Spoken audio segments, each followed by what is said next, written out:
ഇതുപോലെ ഒരു ബൗളിലേക്ക് 2 കപ്പ് മൈദപ്പൊടിയും പാകത്തിനുള്ള ഉപ്പും കുറച്ച് ബേക്കിംഗ് സോഡയും ചേർത്ത് കൊടുക്കുക, ഒരു 1/4 ടീസ്പൂൺ കേട്ടോ.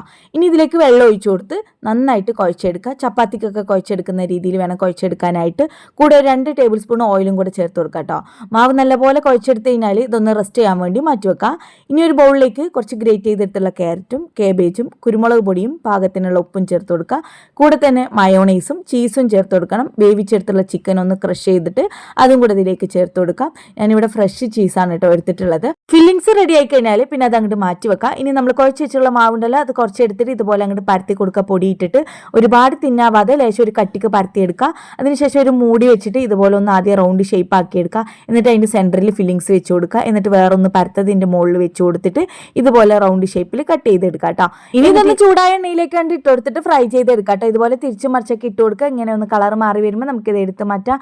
ഒന്നും പറയാനുള്ള അടിപൊളി ടേസ്റ്റാണ്. ട്രൈ ചെയ്ത്